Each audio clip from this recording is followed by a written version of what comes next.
జై హో బీసీ బహిరంగ సభకి అనేక సలహాలు సూచనలు వెనుకబడిన తరగతులకి ఈ విధంగా కొన్ని మంచి ఆలోచనలతోటి కొత్త విధానాలతోటి మేనిఫెస్టోలో మనం కొత్త అంశాలు పొందుపరిచే విధంగా తెలుగుదేశం పార్టీ సభ్యులందరితో ఒక మీటింగు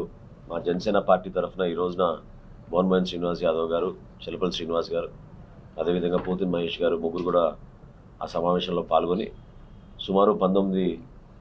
వివిధ కులాల సంఘాల ప్రతినిధులతోటి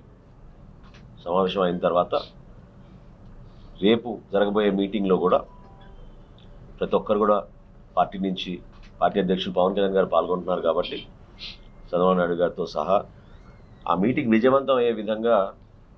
జనసేన పార్టీ కార్యకర్తలందరూ కూడా కృషి చేయాలని మనస్ఫూర్తిగా కోరుకుంటూ ఆ సమావేశంలోని కొన్ని అంశాలు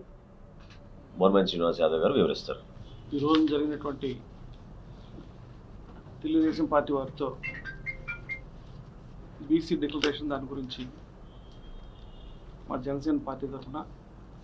మా పిఎస్ చైర్మన్ నాదెండ్ల మనోహర్ గారు, పవన్ కళ్యాణ్ గారి సూచనల మేరకు మేము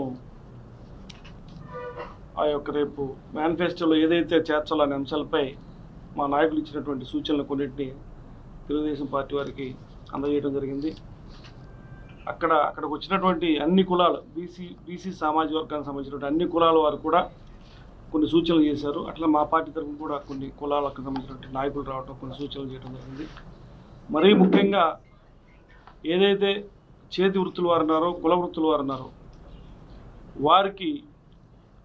50 సంవత్సరాలు దాటిన ప్రతి ఒక్కరికి కూడా పెన్షన్ అమలు చేయాలనే విధానాన్ని మేము డిస్కస్ చేస్తాం. దాంతోపాటుగా కూడా అందరికీ వర్తించే విధంగా కూడా దాన్ని పెన్షన్ అమలు చేయాలని మేము మా యొక్క పిఎస్సి చైర్మన్ గారు చెప్పిన విషయాన్ని వారికి చెప్పడం జరిగింది. దాన్ని కూడా సానుకూలంగా యొక్క మేనిఫెస్టోలో చేరడానికి కూడా వారు తయారు చేస్తూ ఉన్నారు, ఒక ప్రణాళిక తయారు చేస్తున్నారు. అట్లానే ఏదైతే జగన్మోహన్ రెడ్డి ఈ రోజున ప్రభుత్వంలో ఉండి కులాలతో పాటుగా కులాలకు ఒకటి కార్పొరేషన్ ఏర్పాటు చేసి వారికి ఎవరికి కూడా న్యాయం చేయకుండా ఓన్లీ కార్పొరేషన్ వరకే పరిమితం చేసి ఎవరికి కూడా లబ్ధిదారులు ఎవరు కూడా లేనటువంటి పరిస్థితుల్లో రాబోయే ప్రభుత్వంలో జనసేన టీడీపీ ప్రభుత్వంలో ప్రతి కులానికి కార్పొరేషన్ ఏర్పాటు చేసిన తర్వాత వారికి అధికారాలతో పాటుగా ఆ కులంలో ఉన్నటువంటి లబ్ధిదారులు ప్రతి ఒక్కరూ కూడా ఈ యొక్క సంక్షేమ పథకాలు అందే విధంగా కూడా ప్రయత్నం చేయాలని చెప్పి గట్టి నిర్ణయం తీసుకోవడం జరిగింది. అంటే ఇప్పుడు ఉన్నటువంటి పరిస్థితి చూస్తూ ఉన్నాం మనం. ఒక్క చైర్మన్కి ఆ యొక్క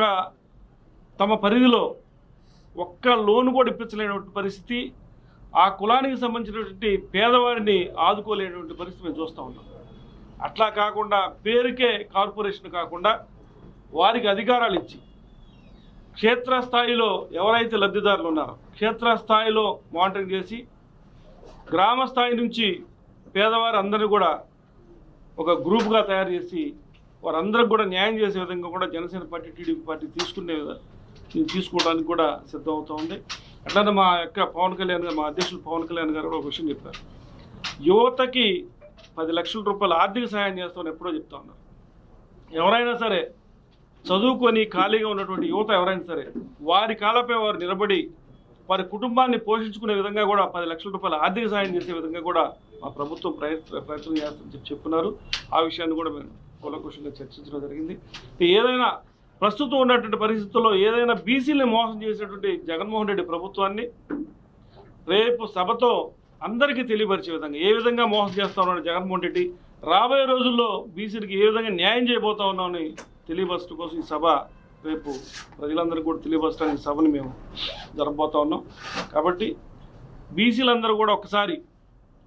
ఈ సభ ద్వారా కానివ్వండి, మీ గ్రామాల్లో ఉన్నటువంటి యువత ద్వారా కానివ్వండి, మీరు ఏ విధంగా లబ్ధి పొందారు, బటన్ నొక్కి వచ్చేటువంటి సొమ్ముతో ప్రతి పేదవాడికి నేను లబ్ధి చేకూర్చని చెప్పి మోసం చేస్తున్నటువంటి జగన్మోహన్ రెడ్డి యొక్క మోసాన్ని రేపు మేము వివరించబోతా ఉన్నాం. అదే కార్యక్రమాన్ని మరలానే జగన్మోహన్ రెడ్డి నా ప్రభుత్వం పోతే మీకు లబ్ధి చేకూరదు, ఈ బటన్ నొక్కే కార్యక్రమం ఉండదని చెప్తా ఉన్నాడు. ఎటువంటి అనుమానం ఎవరికి అవసరం లేదు. జగన్మోహన్ రెడ్డి ఏదైతే తప్పుడు సమాచారంతో తప్పుడు లెక్కలతో ఇంతమందికి న్యాయం చేస్తానని చెప్తా ఉన్నాడు. రేపు రాబోయే ప్రభుత్వంలో ఏ గ్రామానికి ఆ గ్రామంలో పక్కాగా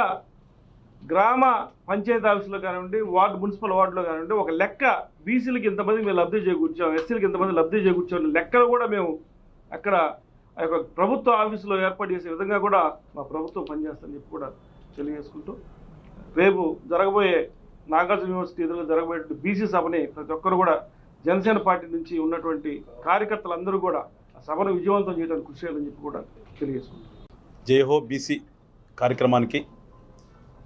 జిల్లా వ్యాప్తంగా ఉన్నటువంటి బీసీ సోదరులందరూ కూడా, అట్లానే జనసేన పార్టీ నుంచి ఉన్నటువంటి నాయకులు కార్యకర్తలందరూ కూడా పెద్ద ఎత్తున తరలి రావాలని చెప్పేసి కోరుకుంటూ, ఏదైతే జగన్మోహన్ రెడ్డి గారు స్టేజీ ఎక్కగానే నా బీసీ అంటాడో, కానీ వాస్తవ పరిస్థితిలో ఇదే బీసీ కులాలను ఎంతగా మోసం చేశాడో అవన్నీ కూడా ఒకసారి మీరు తెలుసుకుని ఈ రాష్ట్రం కోసం, ఈ రాష్ట్రంలో ఉన్నటువంటి వెనకబడిన వర్గాల కోసం జనసేన పార్టీ అధినాయకుడు తెలుగుదేశంతో పొత్తు పెట్టుకుని ఇవాళ కేవలం రాష్ట్రంలో ఉన్న ప్రజల అభివృద్ధే నా సిద్ధాంతం, నా ఎజెండా అనే రీతిలో ఇవాళ జనసేన పార్టీ ఒక అడుగు వెనక్కేసి కూడా మేము కేవలం జనమే మా స్వార్థం అనే పద్ధతిలో ఇవాళ పొత్తులో వెళ్తున్నాం. మీరందరూ కూడా ఒకసారి ఈ పొత్తుని ఆశీర్వదించి రేపు పెద్ద ఎత్తున మీరు రేపు అక్కడికి వచ్చే సభను చూసే అధికార పార్టీ నేను తప్పు చేశాను అనే భావన వాళ్ళ కలిగే విధంగా మీరందరూ కూడా రావాలని చెప్పేసి, ఏదైతే వాళ్ళకలాగా రాజకీయ స్వార్థం కాకుండా ఏదో కులానికి ఒక కార్పొరేషన్ పెట్టానని చెప్పేసి ఆ కార్పొరేషన్ కేవలం అతని స్వార్థం, అతని పార్టీలో ఉన్నటువంటి నాయకులకి ఏదో ఒక రకంగా రాజకీయ ఉద్యోగం కల్పించాలనే ఉద్దేశంతోనే పెట్టినటువంటి కార్పొరేషన్ కాబట్టి, కానీ ఇక్కడ మా చిత్తశుద్ధికి వాళ్ళ యొక్క పనితనానికి కూడా రేపు జరగబోయేటటువంటి ఎలక్షన్స్ ఒక నిదర్శనంగా ఉండాలి. రేపు రాబోయే ప్రభుత్వంలో ఖచ్చితంగా వెనకబడినటువంటి వర్గాలకి ఏ రకంగా లబ్ధి చేయొచ్చు, ప్రభుత్వం అంటే కేవలం ఏదో ఊరికనే కార్పొరేషన్ పెట్టేశాననే పేరే కాకుండా వాస్తవంగా వాళ్ళకందరూ కూడా ప్రాక్టికల్గా ప్రతి ఒక్క కుటుంబానికి ఏ రకంగా లబ్ధి చేకూర్చాలని అనే ఒక ఆలోచనతో ఇవాళ జనసేన పార్టీ నాయకుడు పవన్ కళ్యాణ్ గారు కానీ, తెలుగుదేశం నాయకుడు చంద్రబాబు నాయుడు గారు కానీ ఒక రూపకల్పన చేస్తున్నారు. కాబట్టి మీరందరూ కూడా ఈ పొత్తును ఆశీర్వదించి రేపటి రోజున మీరందరూ కూడా మీ ఆశీర్వాదం ద్వారా ఓట్లేసి గెలిపిస్తే